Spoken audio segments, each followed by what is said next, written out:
Y vale, estamos grabando ya. Y bueno, agradeceros de nuevo, pero bueno, somos los mismos de antes. Agradeceros que estéis aquí y gracias por participar y atender. Y a vosotros personalmente, a los dos Francisco por ser ponentes. Y nada, voy a presentar. Pues os presento Francisco José Gallegos Villegas. Levanta la mano para que sepa quién es. Bueno, aunque sale tu nombre también. He graduado en Ciencias Ambientales y titulado en el Máster de Uso Sostenible y Recursos Naturales y Servicios Ecosistémicos, ambos en la Universidad de Almería. Y actualmente parte del equipo del CECOWAL como técnico en el proyecto de investigación biocítricos. Luego tenemos a Francisco Martínez Oye. Es estudiante de cuarto de curso de ambientales y su afición por la naturaleza, entenderla y conservarla, entre otras muchas cosas, fue lo que le llevó a estudiar este grado. Lo que más le gusta es el ámbito de la fauna y de ahí que su trabajo de fin de grado lo esté realizando sobre el censo y estudio de mamíferos. La charla que vamos a ver se titula Seguimiento de micromamíferos comunes españoles. Y muchas gracias. Adelante. Vale. Gracias, Fran, por esta presentación magnífica.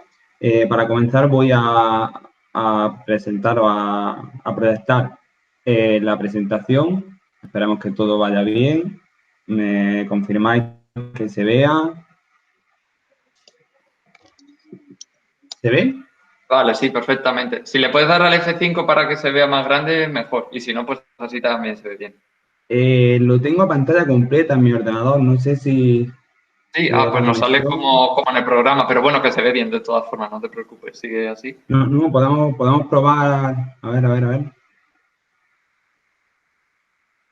Podemos probar y presentar toda la pantalla.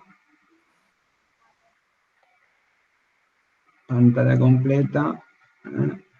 Ahora nos veremos dobles todos. Pero. ¿Ahora? Perfecto. Ahora sí se Sí. ve, grande. Estupendo. Vale, voy a subir esto aquí más arriba. Que se vea lo menos posible. Bueno, pues como comienzo y como ha dicho nuestro compañero Fran, esta charla va sobre el seguimiento de micromamíferos y sin más, vamos al lío. A ver, que no quiere pasar el ordenador. Ahora, y ahora pasa además. Vale. Para comenzar, la primera pregunta que nos podemos plantear es, ¿qué es un micromamífero? Vale. Lo primero que quiero dejar claro es que el término micromamífero no es un término taxonómico y por tanto no está incluido en ninguna de las diferentes clasificaciones que contempla la taxonomía. Bien, que no es un término taxonómico no quiere decir que no se utilice en la ciencia, puesto que en numerosos artículos podemos encontrar el término micromamífero. Vale. Pero el hecho de que no sea un término taxonómico sí que deriva en la interpretación de los autores. Entonces, ¿qué puede ser un micromamífero? Un mamífero pequeño, ¿no? Vale, hasta ahí bien. Pero, ¿dónde ponemos el listón? Bueno, algunos autores incluyen los siguientes órdenes de mamíferos dentro de los micromamíferos y estos serían insectívoros, serían lagomorfos, serían quirópteros o serían roedores. En las imágenes tenéis un ejemplo de cada uno, la liebre en el caso de los lagomorfos, el ratón casero en el caso de los roedores, en el caso de los quirópteros tenemos el murciélago enano y en los insectívoros aparece el erizo moruno. En esta presentación no vamos a utilizar todos estos órdenes. ¿Por qué? Porque, como he dicho, es un término que es flexible e interpretable por los autores y nosotros hemos centrado esta charla en el SEMICE, que es el seguimiento de mamíferos comunes, de micromamíferos comunes en España. Entonces, ¿cómo acota SEMICE el término micromamífero o el concepto? Bien, el SEMICE habla de todos aquellos mamíferos inferiores a 150 gramos, en el que entran los órdenes roedores e insectívoros. Claro, si ponemos listo en 150 gramos, las ratas, por ejemplo, la rata parda o la rata negra, que ahora hablaremos de ella, se saldrían de este peso. Pero hacen una excepción con estas especies y también la incluyen como micromamíferos. Bien. Sin más, a continuación vamos a estar presentando, ya que sabemos cómo acota el CEMICE el término micromamífero, vamos a ir desgranando qué especies entrarían según este criterio, ¿no? Empezando por los múridos. Y como podéis ver, aparecen 5 fotografías en las que algunas nos aparece un indalo y este indalo indica que es una especie que encontramos en Almería. Empezando por el ratón casero.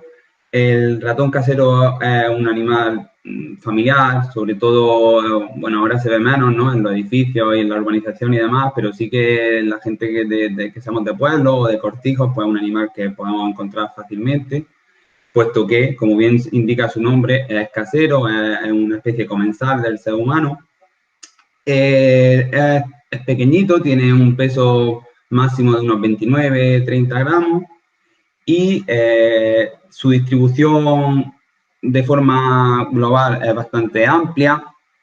Lo podemos encontrar en Oceanía, bueno, en Australia dentro de Oceanía, también lo podemos encontrar en Oriente Medio, por supuesto aquí en Europa. Es un animal de hábitos, o sea, de dieta granívora, aunque también puede consumir otros alimentos como pequeños insectos. Tiene una tasa de reproducción, bueno, iba a decir elevada, pero quizás no es tanto porque tiene entre 1 y 9 crías, pero sí que alcanza la madurez sexual muy pronto. En 7 semanas, 9 semanas de vida ya tienen la madurez sexual y comienzan a reproducirse. Es un animal que necesita agua, o sea, no está adaptado a pasar épocas de estrés hídrico, ¿no? Y por ello vive donde tenga ese aporte de agua o no vive en zonas que sean demasiado secas. Por contraposición, tenemos el ratón moruno, que sí que está adaptado a climas un poco más áridos o subhúmedos, y esto puede provenir de su procedencia, valga la redundancia, del norte de África, porque este animal no tiene una distribución tan amplia como el ratón casero, sino que se limita más al norte de África y Europa. Es un poco menos pesado que el ratón casero, la dieta es similar y la tasa de reproducción también es bastante similar. Seguimos con el ratón espiguero, que no lo tenemos en Almería, como podéis ver no tiene sindalo. Este ratón ocupa bastante tiempo en algunos documentales porque no sé si alguna vez lo habréis visto, es ese ratón que hace estos nidos redondos que cuelgan de la vegetación. Y bueno, y de comentar de un poco que evidentemente es espiguero y por tanto vive en esos prados donde se cultiva cereal o grano. El ratón de campo sí que tiene una amplia distribución, al igual que el ratón casero. El ratón de campo es el más pesado de los que hemos visto hasta ahora, llegando hasta 35 gramos. Y bueno, aunque se llama de campo, sí que podemos también encontrarlo o hacer incursiones dentro de las viviendas en busca de alimentos. Y por último, el último ratón a comentar sería el ratón leonado. Y pasamos a las ratas. Tenemos primeramente la rata parda, es la rata que todos vemos bien en documentales, pero sobre todo no en las películas, en estas que se meten en alcantarillas o que se meten porque sí, esta es la rata de alcantarilla. Como hemos dicho antes, estas ratas se pasan de peso con respecto a ese límite de 150 gramos y llegan a pesar incluso hasta 500 gramos. En cuanto a su alimentación, ya sabemos que comen de todo, incluso se han descubierto algunas ratas que han sobrevivido comiendo vela o comiendo jabón, ¿no? O sea, son auténticas, o más bien no son delicadas en cuanto a la comida. tiene una proliferación muy alta, esto sí que sí, porque cada 3, 4 semanas pueden estar generando una nueva camada. Bueno, ya sabemos que pueden llegar a vivir en sótanos de edificios y demás. Y por otro lado tendríamos la rata negra. La rata negra es más pequeña que la rata parda, incluso podríamos decir que la mitad en algunos casos, porque como he dicho, la rata parda puede llegar a 500 gramos, mientras la rata negra 200, 230 gramos. Esta se encuentra en todas las áreas cálidas del mundo y es algo menos prolífera que la rata parda y también una subordinada, podríamos decir, de la rata parda, puesto que por competencia vive donde no esté ella. Por ejemplo, en un edificio encontraríamos la rata parda abajo, en los sótanos, mientras que la rata negra podríamos encontrarla totalmente en el piso opuesto, lo encontraríamos en el ático. Seguimos con los lívidos, los lirones. Tenemos dos en España, el lirón careto y el lirón gris. El lirón careto lo encontramos aquí en Almería. Es un bicho bastante generalista, un animal bastante generalista que no le importa demasiado el hábitat, que bueno, no lo vamos a encontrar tampoco en mitad de una ciudad, aunque si hay grandes parques y demás sí lo podremos encontrar. Y decir que es de él, que aparte, en contraposición a los otros lirones que podemos tener en Europa y aquí en España, pasa un mayor tiempo en el suelo. Las siguientes especies serían topillo y rata, y para ello le voy a dar paso a mi compañero Fran Martínez, un gran conocedor de algunas de estas especies. Cuando quieras, Fran. Bueno, la primera especie que vemos en este grupo es la rata de agua. La rata de agua se encuentra en Almería, solo que hay citas muy escasas, pero las hay. Sobre todo en lugares de humedales, lugares cerca del agua. Luego, otras dos especies de topillo, en este caso, que también tenemos en Almería, serían el topillo nival o neverón. Es un topillo de alta montaña y lo encontramos en la parte de Sierra Nevada que corresponde a Almería.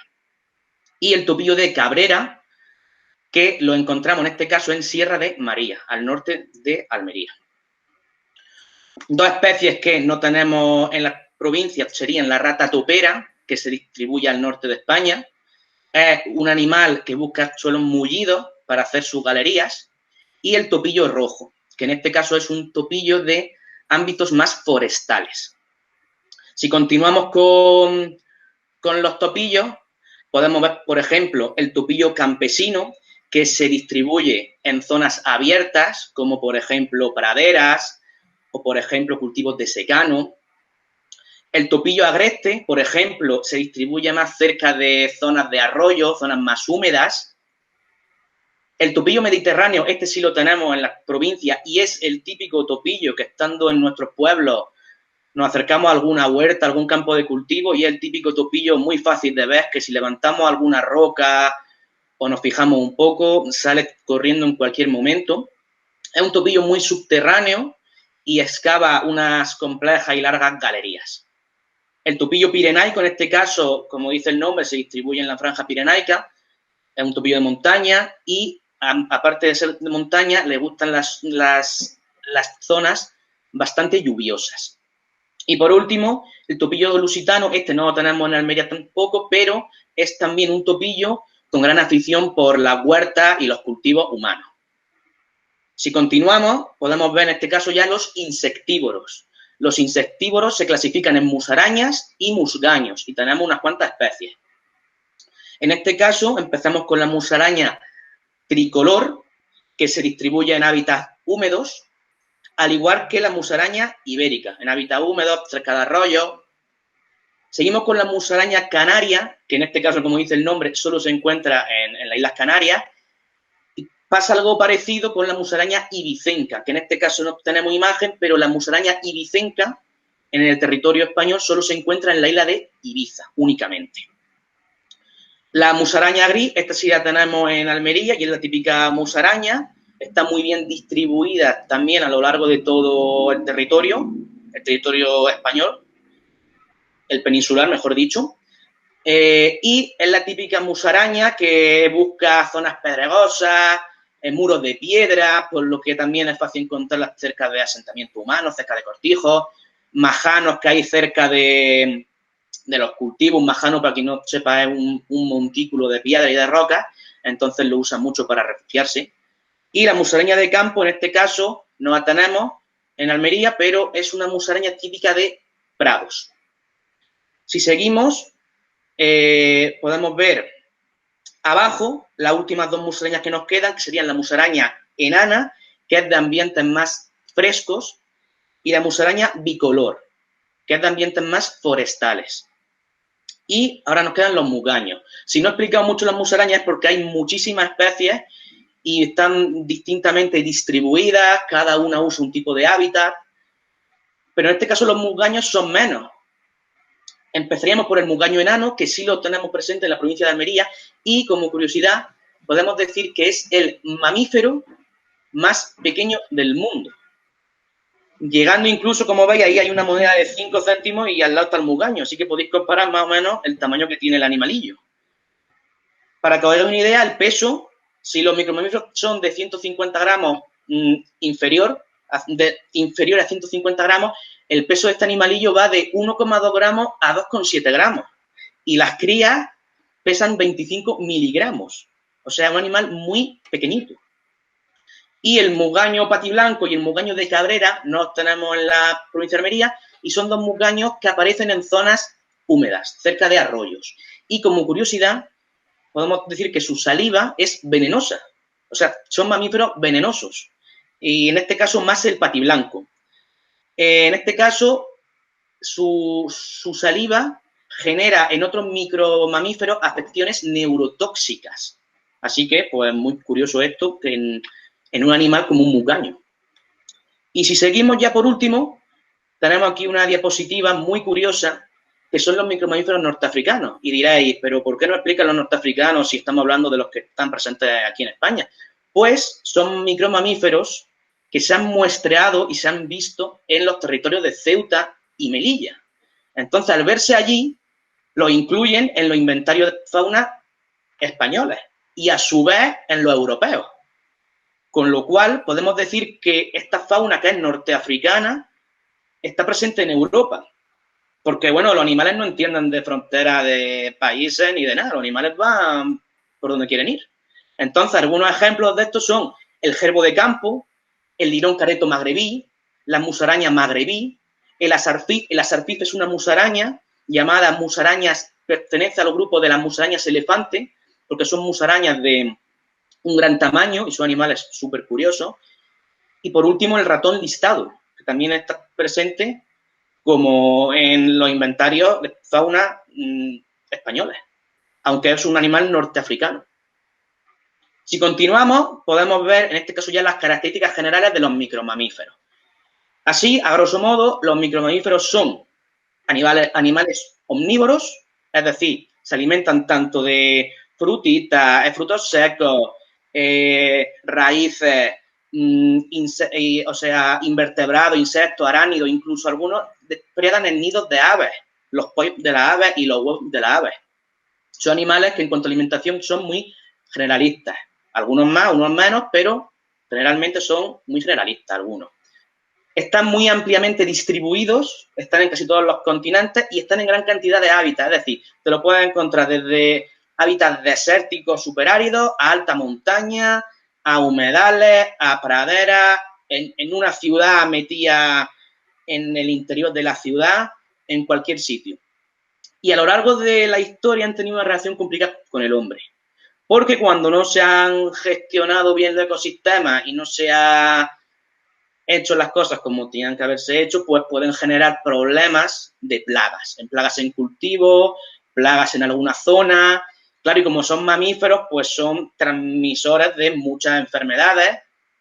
Entonces, por ejemplo, la famosa peste negra, pues la transmitían ratas. Entonces, han tenido una relación complicada con el hombre, pero el hombre lo ha tratado muy mal y se les ha tratado injustificadamente, como son animales muy importantes en los ecosistemas, que ahora veremos sus funciones, y son esenciales. Además, hay que decir que en el ámbito científico, gracias al estudio con ratas y ratones, por ejemplo, sobre todo, se han encontrado, aquí el hombre sí ha usado el animal para su interés, porque gracias al estudio con ellos ha encontrado vacunas, ha encontrado fármacos, etcétera. Ahora, continuando este tema, vamos a ver por qué son importantes en los ecosistemas y la función esencial de los micromamíferos en los ecosistemas. El primero sería la dispersión y regeneración forestal. Es decir, los roedores, sobre todo, por su comportamiento, tienen la costumbre de almacenar alimentos en despensas. Hacen varias despensas para cuando vengan épocas más duras del año, en invierno, tener alimento. Es decir, almacenan bellotas, nueces, arándanos, en varios sitios. ¿Qué pasa? Que están dispersando las semillas y entre tanto y tanto alguna despensa se le olvida o esa noche llega una rapa y se come al ratón. Entonces esas despensas se quedan en el campo. Y algunas de ellas, las semillas de dentro brotan porque la han enterrado.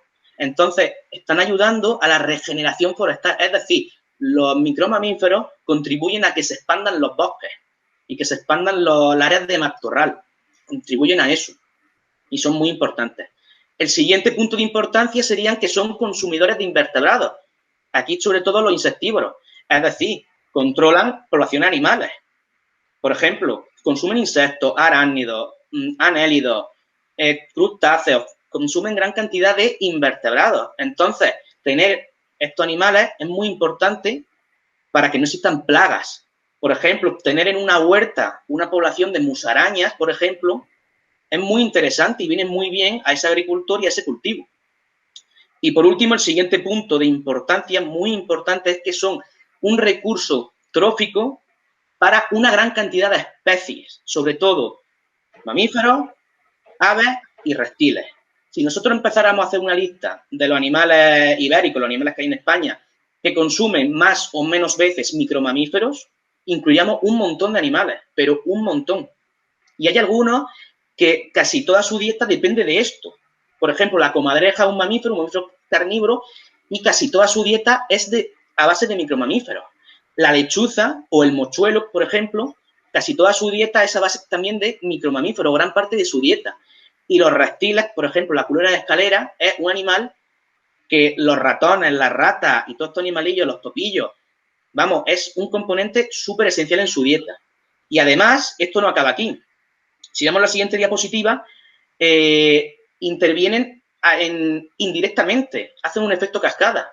Porque, por ejemplo, aquí tenemos a la derecha una águila culebrera. Una águila culebrera no consume micromamíferos. No consume micromamíferos. Consume, sobre todo, ofidios, culebras. Y en este caso, aquí en España, una de las que más consume son la bastarda, la de escalera y la culebra de herradura. Entonces, ¿por qué son importantes los micromamíferos? Porque, a su vez, estas tres culebras incorporan en su dieta una gran cantidad de micromamíferos. Por ejemplo, según algunos estudios, si no me equivoco, la culebra de escalera, se han hecho estudios en su dieta y los micromamíferos representan el 87% de su dieta en frecuencia de aparición en la dieta de la culebra. Entonces, claro, si nosotros eliminamos a los micromamíferos de los ecosistemas, estas especies de culebras, por ejemplo, se van a ver afectadas. Y si estas especies de culebras se ven afectadas, el águila culebrera, que no depende de los micromamíferos, se va a ver afectada. Entonces, esto es un efecto cascada. Es decir, si lo eliminamos los roedores, va a afectar a muchos niveles tróficos. Y si los conservamos, va a afectar positivamente a todos los niveles tróficos, desde el nivel más bajo hasta los superdepredadores que están en el nivel más alto. Con lo cual, mantienen los pilares de las pirámides tróficas de los ecosistemas. Y ya, para continuar, vamos a ver cómo se muestrean los micromamíferos y el método de tomar los datos. Y para esto va a continuar de nuevo mi compañero Fran Gallegos, que lo va a explicar. Bien, al principio de la presentación he hablado del CEMICE, del seguimiento de micromamíferos comunes en España. Pero claro, ¿qué es CEMICE y qué es lo que hace CEMICE, no? Bien, CEMICE es un proyecto que realmente su origen lo tiene en 2001, cuando el Museo de Naturaleza de Granollers presentó una metodología estandarizada de muestreo continuado de micromamíferos aunque no proliferó en ese momento, pero sí fue en 2008 cuando se inicia el proyecto con unas cuantas de estaciones en Cataluña y Andorra. Y bueno, desde entonces se están muestreando micromamíferos. Ahora veremos que existen un montón más de estaciones, que se ha sumado muchísima gente y veremos el crecimiento que ha tenido este proyecto. La importancia de la toma de datos de micromamíferos son bastantes, ¿no? Como en cualquier otro grupo animal, el estudio y la toma de datos de poblaciones es fundamental. Y bueno, aquí destacamos algunos de los aspectos como son unas herramientas para la gestión y conservación. También nos vale para la distribución y el estado de los hábitats y de las especies. Aportan información sobre sistemas naturales o factores de cambio que puedan estar alterando las poblaciones. En sí mismo la evolución de esas poblaciones y sus condiciones de supervivencia o el uso de micromamíferos como bioindicadores. En estas dos gráficas, lo que he estado comentando, en la gráfica que tenemos más a la izquierda, la evolución del número de estaciones de SEMICE, vemos como desde 2008 hasta 2016 la barra verde ha crecido o lleva siempre una tendencia ascendente y creciente.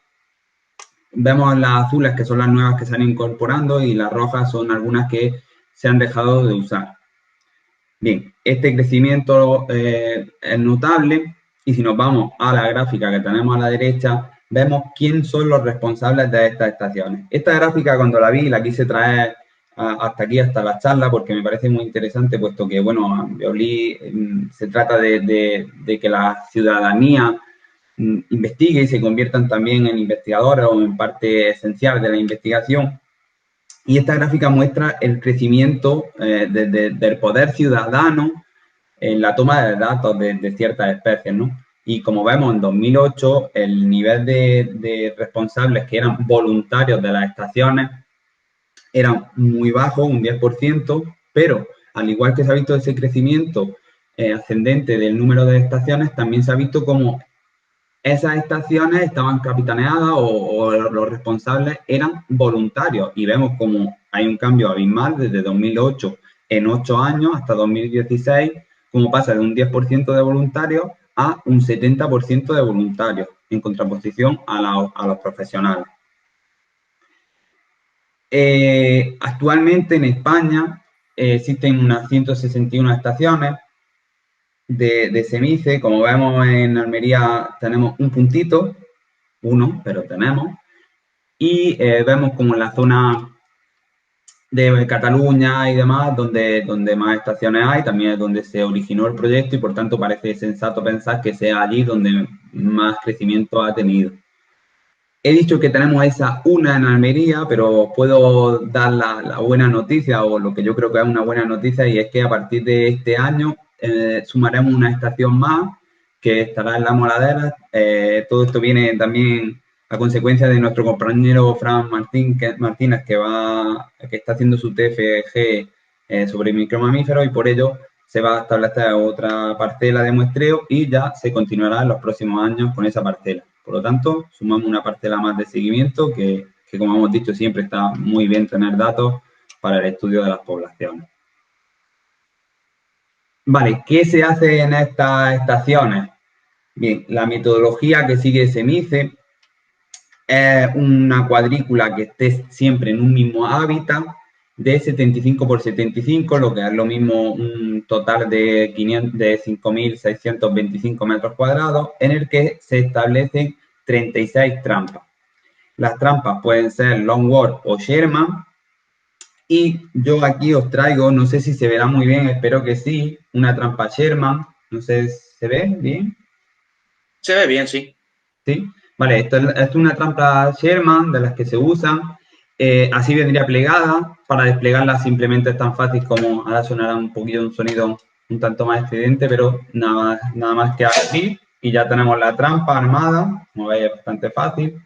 Y estas trampas, bueno, consisten en dos puertas, una que es la que queda fija para que entre la captura o la potencial captura, y por dentro de estas trampas simplemente llevan un mecanismo de balancín, el cual al pisar el animal, voy a ver si puedo desmontar una y os la enseño a desmontar. Al pisar el animal, este balancín, automáticamente la puerta cierra.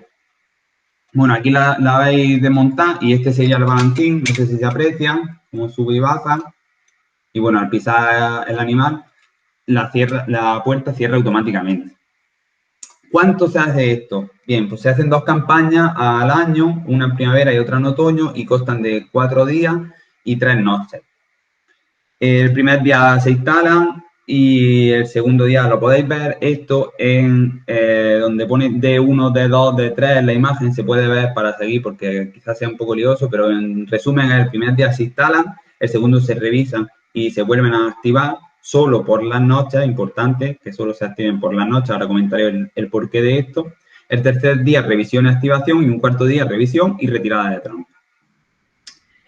¿Se ponen las trampas y ya? No. Las trampas llevan algunas cosas, dentro llevan cierto material importante. Uno de ellos es que las trampas van cebadas para atraer los animales. ¿Qué se le añade como cebo? Pues bien, se hace una mixtura de pienso de roedor junto con salchicha o sardinas, que esto produce un olor fuerte y reconocible para los micromamíferos, por lo tanto, acuden a él. ¿Qué más se introduce dentro de la trampa? Bueno, la comida, aparte de ser un cebo y ser un atrayente, también es una parte fundamental, puesto que estos animales tienen un metabolismo rápido y, por tanto, sería un riesgo dejar un animal de estas características dentro de una trampa toda una noche, aunque las trampas sí que se revisan a primerísima hora de la mañana, pero bueno, pasan toda la noche y podríamos, siempre sin querer, porque estas trampas son de vivo, pero podría morir el animal y por tanto para evitar esta situación incómoda para todos, se le añade alimento. Otra característica que tienen los micromamíferos es el confort térmico, ¿no? Han de tener siempre un confort térmico, un término térmico adecuado, perdón. Y para ello lo que se introduce dentro de la trampa es una bola de algodón hidrófugo envuelta en un film transparente y con ello los roedores o insectívores que caen, los micromamíferos, hacen su pequeño huequecito y están calentitos y a gusto, ¿no? Sería un poco como, no sé si alguna habéis tenido jastres o similar y siempre se cobijan, ¿no? En este tipo de materiales para su confort térmico. Con respecto a las trampas, bueno, eso sería todo lo que se hace. No sé si se me ha olvidado algo más. Y bueno, por la mañana, ¿qué se hace cuando se recogen estos individuos? Bien, por la mañana se abren las trampas, el individuo lo introduce dentro de una bolsa, lo pesa, lo cesa, lo identifica, qué especie es, y se le pone un crotal en la oreja. En el caso de las musarañas, al tener una oreja muy pequeña, se le recorta un poco de pelo en una pata trasera. Y bueno, hemos dicho que el animal siempre queda vivo, siempre se busca el mayor confort del individuo y por tanto una vez que se ha pesado y se han hecho todas las mediciones, se vuelve a soltar en el lugar donde cayó. O sea, en el lugar donde estaba la trampa, en ese mismo lugar se vuelve a soltar. Bueno, por traer un poco de datos y viendo que queda poquito, que nos quedan 10 minutos, en esta gráfica y en la tabla se muestran los datos de esa estación que hemos visto de la Algaida en Almería. Como veis, empezó la estación en 2016, por lo tanto van 5 campañas. Como hemos dicho que una se hace en primavera y otra en otoño, 2 por año, y lleva pues, 10 campañas. El número de individuos que se captura, como veis, es muy constante, no hay grandes altibajos. Sorprende quizá un poco, destaca un poco el primer muestreo de primavera que se hizo. Y aunque el número, bueno, es un número quizás considerado, 30 individuos, 20 y tantos, no son tantas las especies. Como vemos en la tabla, el ratón moruno es muy dominante, con 214 capturas en estos muestreos, en estos 10 muestreos que se han realizado en estas 10 campañas. Seguida la rata negra y parda, que están en empate, cada una lleva 9 capturas en la estación. Y por último, la musaraña gris, que tan solo se han podido capturar 4 individuos. Aquí tenéis la bibliografía que hemos utilizado para esta charla y por mi parte, nada más. Muchísimas gracias a todos. Muchas gracias a todos. Bueno, nos quedan unos minutillos, por supuesto los dejamos para preguntas o cualquier duda que podáis tener. Así que estamos disponibles para ir respondiendo. Yo tengo una, y es si Semice se hace también en Canarias, porque en el mapa no estaba, o si sabes si se hace en Canarias o no. En el mapa, como has visto, no aparece y yo diría que no, que actualmente no hay estaciones en Canarias. Sí, como habéis visto en el mapa, las estaciones están muy distribuidas muy indiscretamente, vamos, en un sitio hay muchas juntas y en otra hay muy escasa o ninguna. Entonces, un objetivo interesante sería intentar que eso se promoviera y que hubiera muchas más estaciones a lo largo del territorio, incluidas Canarias o las Islas Baleares, por ejemplo. Mira, Fran, justo lo he consultado porque, claro, es interesante lo que has planteado, que en el mapa no se ve. Y sí que hay una estación en Canarias, lo estoy viendo ahora mismo, La Majada se llama, y empezó, es que claro, empezó justo, bueno, la página de Semice pienso que no está actualizada totalmente, y esta estación comenzó en 2020 y claro, solo han podido hacer una sola toma de datos que fue en el otoño de este año pasado. Vale. En el que Ahora encontraron ratón moruno, simplemente encontraron una especie. se supone Y que ahora caerán más. Si siguen muestreando, seguro que. digo que se supone que en primavera harán el muestreo de primavera que les corresponda. Sí, esperemos que continúen haciendo las muestras porque sería interesante, ¿no? Tener también una en Canarias. Incluso Sí. me parece interesante también, ojalá se pueda constituir una nueva estación en Ceuta o en Melilla, por esto que hemos estado hablando de los roedores norteafricanos, que bueno, aparte de ser norteafricanos, también son nuestros. Sería muy interesante eso en Ceuta y en Melilla, sí. Sí. Sí, incluso la diversidad entre las distintas islas. En cada isla hacerlo y ver qué diferencias hay entre islas también.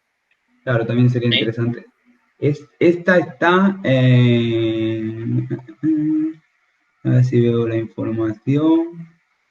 Maspalomas, la isla de Gran Canaria. Gran Canaria, sí. Sí. Ahí se ha constituido la estación. ¿Alguien tiene alguna pregunta más?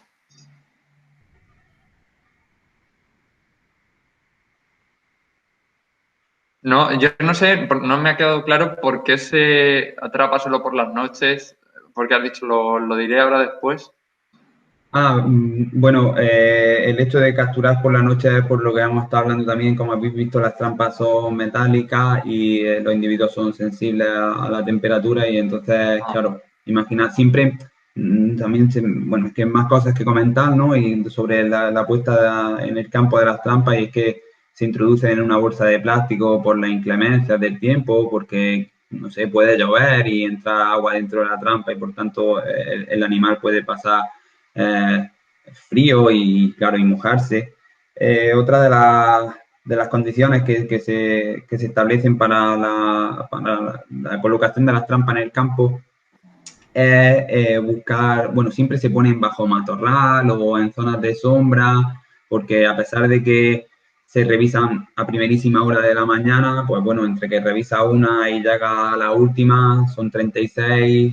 Normalmente se suele ir un grupo de personas para hacerlo rápido, pero por si pasara cualquier cosa y se retrasase un poco la recogida de los individuos, pues por esa razón también se instalan siempre en zonas de sombra, bajo matorral o bajo roca incluso también, para siempre se quiere optimizar el confort del individuo, ¿no?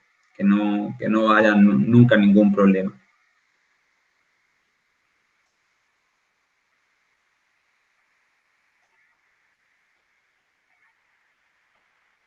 Pues creo que no hay más preguntas, nadie está lanzando al chat preguntas ni están preguntando.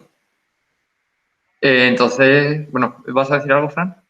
No, pues simplemente Ah, agradecer a las personas que están asistiendo a este Ambiobli, un poco diferente, ¿no? Que la situación que tenemos de pandemia, bueno, pues nos obliga a hacerlo así. Una lástima también que mañana, el día de campo, se nos haya, bueno, fastidiado, aunque bueno, como he dicho a algunos compañeros, no es una cancelación, es un aplazamiento y lo haremos y iremos a campo con todas las personas interesadas. Por lo tanto, nada, agradecer una y otra vez que asistan, la verdad. Y también agradecer a CQR que ante la situación esta sigue haciendo las jornadas de alguna manera e intentando que se sigan haciendo, básicamente, y llegar a la gente. Nada, nosotros agradeceros a vosotros también por la ponencia y por participar y el currazo. Gracias. Pues nada, nos despedimos aquí. De nuevo, muchas gracias y a los participantes también gracias y espero que hayáis disfrutado.